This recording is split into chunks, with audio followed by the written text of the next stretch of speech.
Добар ден и добредојавте во уште едно издание на Формула 1 на македонски, овој пат презентација на новиот болид на Мекларен MCL36. Од Мекларен исто така заблагодарување од моја страна, бидејќи ни представија еден реален болид, не ни представија демо болид, така да едно големо благодарам и за Мекларен, и не само што ни представија реален болид, туку ни представија и поинаква шема на бој, комбинација од постоечката изминативе неколку години која се провлекува, малку алудира на онаа шема на бој која Мекларен ја употреби за еден настан само, тоа беше на големата награда во Монако лани со нивниот спонзор Gulf. Меѓутоа,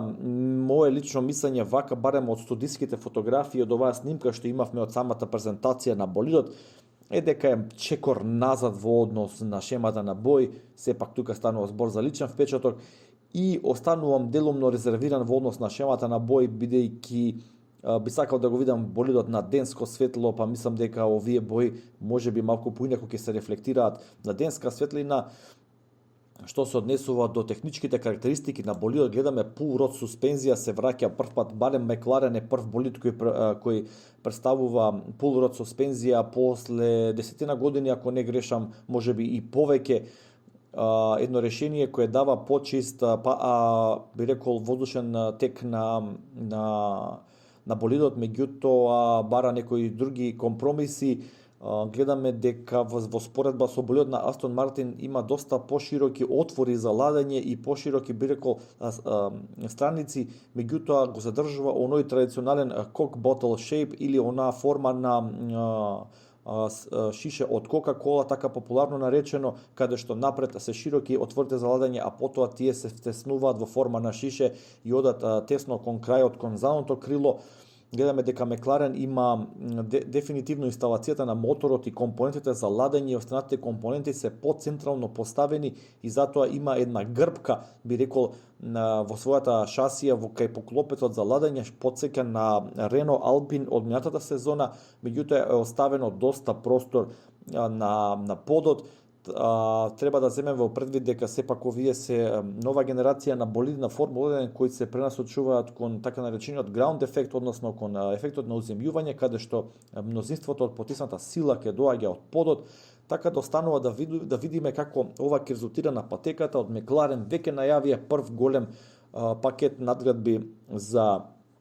Бахрейн, за првата трка и за предсезонските тестирања, така да мислам дека оваа изведба на овој болид што го гледаме на фотографиите и на снимката е некоја верзија на болидот во поран развој. Од Мекларен најавија дека неколку моменти намерно се изоставени, дека не се представени, секако повторно, како и во случајот со Астон Мартин, гледаме дека дифузерот е апсолутно сокриен, тука ќе биде тоа една голема битка на идеи помеѓу тимовите. Исто така Мекларен има прилично комплексна задна суспензија, преминува на малку поинаков систем од тоа што досега го имаше, така да доста промени, би рекол, некои храбри одлуки и во комбинација со некои прилично стандардни очекувани решенија. Некои делови од болидот доста подсеќаат и на оној болид кој беше представен од Формула 1 менеджмент, оној генерички модел. Се некој микс, би рекол, доста предпазлива, би рекол, итерација на Мекларен во ова прво представување на нивниот болид. Меѓутоа, што е најбитно? Најбитно е да имаме добра сезона, да имаме интересни трки, се друго ќе си дојде по себе. Како и секогаш би сакал да ги знам вашите размислувања, кажете ми, пишете ми во коментар што мислите за овој нови болид на Мекларен, како ви се допаѓа од трите реални болиди до сега што ги имавме, Хас, Астон Мартин, еве овој на Мекларен. Кои се вашите размислувања и како секогаш лайк, шер, сабскрајб и се слушаме во некоја следна прилика. Ви благодарам и поздрав.